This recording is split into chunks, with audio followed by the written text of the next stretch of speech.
Good morning বন্ধুরা, কেমন আছো তোমরা সবাই? আশা করছি সবাই খুব ভালো আছো, আমিও ভালো আছি। তো দেখো, আবার শুরু করলাম নতুন ভিডিও, নতুন দিন। তো আজকে এই রান্নাঘর থেকেই এদিকে আমার রান্না বান্না কমপ্লিট হয়ে এসেছে, তোমাদের দেখালাম। ভাত আর ডিমের তরকারি আর পুঁই শাকের তরকারি, আর তার সাথে ছিল করলা আলু মাখা। তো আজকে দুপুরের লাঞ্চ মেনুটা এই দিয়ে আমরা সারবো। তো সকাল সকাল রান্না আমার হয়ে যায়, কেননা ছেলে স্কুলে যায়, ছেলেকে স্কুলে আনতে যাই, সেই জন্য রান্নাটা তাড়াতাড়ি করে নিই। তার সাথে আমার সকালে রুটি, সকালের টিফিনটা হয়ে গেছে, চা খাওয়া গেছে, সমস্ত কিছু হয়ে গেছে। এদিকে রান্নাবান্না কমপ্লিট হলে রান্নাঘর পরিষ্কার, কাচাকুচি যা যা কাজ থাকে সেগুলো করে যাব ছেলেকে আনতে। তো দেখো, এদিকে আমার তরকারি কমপ্লিট, আর পুঁই শাকটা হচ্ছে, জলটা শুকিয়ে আসলে তারপরে সব পরিষ্কার গুছিয়ে পরিষ্কার করে তারপরে যাব স্নান করতে। তো এই যে সকালটা খুব তাড়াহুড়ো করেই কাটে, আর সেরমভাবে ঠিকঠাকভাবে যে ভিডিওটা করব বন্ধুরা, সেইভাবে করা হয় না। ওরই মাঝে মাঝে যতটা পারি, যেরকম পারি সেরমভাবেই ভিডিওটা করে রাখি। আর কি বলো তো, এমন একটা ভালো লাগার জায়গা তৈরি হয়ে গেছে না, যেন একদিন না ভিডিও করতে পারলে, না ভিডিও দিতে পারলে যেন মনটা অস্থির হয়, এই আর কি। তারপরে এই দেখো, এদিকে রান্নাবান্না কমপ্লিট হয়ে গেছে, একটু বারান্দার দিকে আসলাম, তোমাদের একটু দেখাচ্ছি। এই সামনের এই যে পুকুর মতন দেখছো তো, কি সুন্দর এখানে ফুল চাষ হচ্ছে, পদ্ম ফুল। তারপরে কি সুন্দর ফোয়ারা লাগিয়েছে, বেশ ভালো লাগছে দেখতে। তারপরে বন্ধুরা চলে গেছিলাম ছেলেকে স্কুলে আনতে, স্কুল থেকে আনলাম, স্কুল থেকে এনে যা যা কাজ করে সোজা বসে পড়লাম লাঞ্চে, দুপুরের খাবার নিয়ে। তো দেখো আমাদের মেনুতে কী কী ছিল সেটা দিয়ে বলেই দিয়েছিলাম। তো তারপর খাওয়া দাওয়া করলাম, রেস্ট নিলাম। এটা আবার সন্ধেবেলা। শোকেসটা পুরো কি বলবো, একদম খুলতে পারছি না, খুললেই জামা কাপড় পরে যাচ্ছে, পুজো গেছে, তারপরে রোজের পরা যে জামা কাপড় কাচা হচ্ছে, গুছিয়ে রাখছি কিন্তু রাখতে পারছি না। তো আজকে ভেবেইছি যে ঠিকঠাকভাবে গুছিয়ে নেবো। আর গুছিয়ে নিয়েছি, কিন্তু আলমারিতে যেগুলো রাখা সেগুলো এখনও রাখা হয়নি বন্ধুরা। সেগুলো এক সাইড করে রেখে দিয়েছি, যেগুলো আলমারিতে থাকবে সেগুলো আলমারিতে রাখবো, যেগুলো রোজের পরা এদিক ওদিক পড়ে যায় যেগুলো, সেগুলো তো তোমার শোকেসেই থাকে। তো শোকেসটা গুছিয়ে নিতে পেরে একটু শান্তি হয়েছে। তো এই যে দেখো, দেখাচ্ছি তোমাদের, একটু জায়গা পেলাম, আর একটু সুন্দর করে দরজাটাও আটকাতে, নাহলে না দরজাও আটকাতে পারছিলাম না।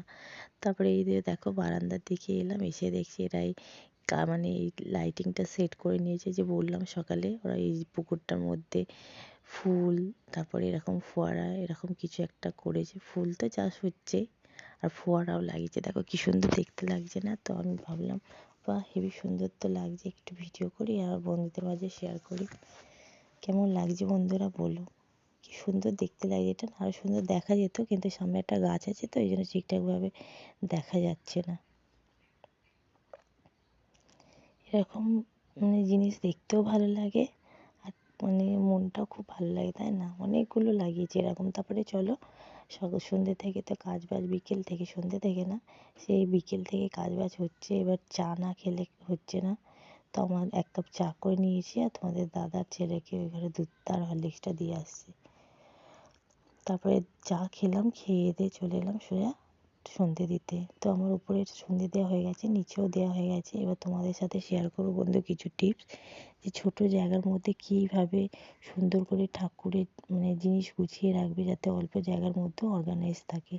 তো চলো, এইটা আমার সব গপু সোনাদেরই জামা কাপড়। এখানে আমি নিচে আমার ঘরের মধ্যে আমার গপুকে রেখেছি, আর ঠাকুর ঘরে তো সমস্ত ঠাকুররা আছে। তো যেখানে আমি ঠাকুরটাকে রেখেছি সেখানে না প্যাসেজটা অনেকটাই ছোট, তোমাদের দেখাচ্ছি। তো আমি এইভাবে গুছিয়ে রাখি, সেই জন্যে দেখতেও সুন্দর লাগে, আর অর্গানাইজও হয়ে থাকে। তো যাই হোক, সুন্দর করে গুছিয়ে রাখলে সব জিনিসটাই ভালো লাগে, আর জায়গাও অনেকটা পাওয়া যায়, তাই না? ছোট হোক, কিন্তু সুন্দর করে গুছিয়ে রাখলে অনেকটা জায়গা পেয়ে যাবে। তো চলো, দেখলে প্রথমে গপুর জামাগুলো আমি সুন্দর করে ভাঁজ করে আমি একটা কন্টেনারে রাখতাম, একটু বক্স টাইপের, কিন্তু ওইটা না ফেটে গেছে। তো এই মুহূর্তে আমার কাছে ছিল না, সেই জন্য আমি প্লাস্টিকে করে বেঁধে ঠাকুর ভালোই প্লাস্টিক করে বেঁধে ওইটা আমি রেখে দিলাম। যখন যেটা পড়বে একটা করে নিয়ে নেবো, আর জায়গার জিনিস জায়গায় থাকবে, ঘাঁটবেও না আর অগোছালোও হবে না। তারপরে চলো নেক্সট টিপসে যাচ্ছি। প্রদীপ আমরা সকলেই জ্বালাই, সন্ধে পুজো দেওয়ার সময় আমাদের প্রদীপ অবশ্যই লাগে। তো কী বলো তো, প্রদীপ জ্বালানোর সময় ধরো এরকম তাড়াহুড়ো থাকলো, বা প্রদীপে তেল দিতে গিয়ে অনেক সময় পড়ে যায়, জায়গাটা নোংরা হলো, এক্সট্রা কাজ বাড়লো। তো কী করবে, এরকম একটা কন্টেনার নেবে বন্ধুরা, আর এরকম যে সলতেগুলো হয় এরকমভাবে ভিজিয়ে রেখে দেবে। তাহলে কি, যখন প্রদীপ জ্বালাবে একটা করে সলতে, দুটো করে সলতে তুলে নিলে, নিয়ে সুন্দর করে প্রদীপটা জ্বালালে তোমার তেল এক্সট্রা করে তেলও দিতে হলো না, আর তেল পড়ারও ভয় থাকলো না।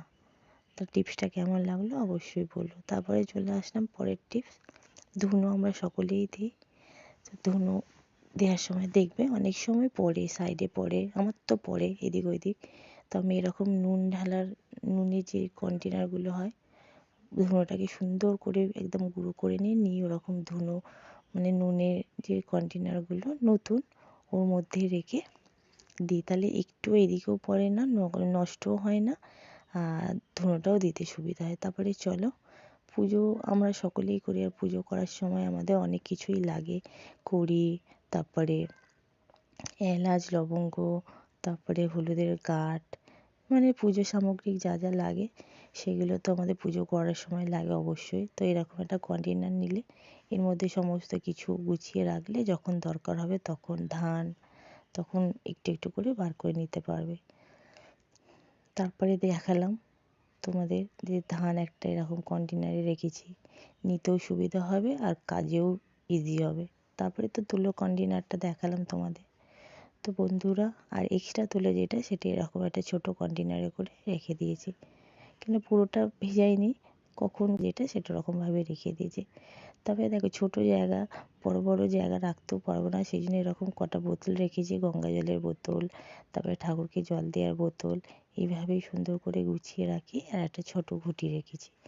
তো চলো তোমাদের পুরো লুকটা দেখাচ্ছি কীভাবে সাজিয়ে নিলাম। তারপরে সন্ধ্যের টাইমে তোমার গোপু সোনাকে তোমাদের একটু দেখিয়ে দিচ্ছি, তোমাদের দিনটা যাতে ভালো যায়।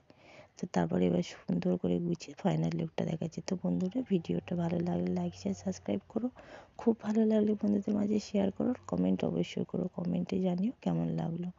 আর তোমরা আমাকে জানিও যে আমার টিপসগুলো তোমাদের কেমন লাগছে। অনেক নতুনত্ব টিপস আছে বন্ধুরা, আমার চ্যানেলটা সাবস্ক্রাইব করে নিও এরকম নতুনত্ব ভিডিও পাওয়ার জন্য। তো বন্ধুরা, আজের মতন এখানে ভিডিওটা শেষ করছি। ততক্ষণের জন্য সবাই খুব ভালো থেকো, সুস্থ থেকো, সাবধানে থেকো, নিজের খেয়াল রেখো। Tata, good night.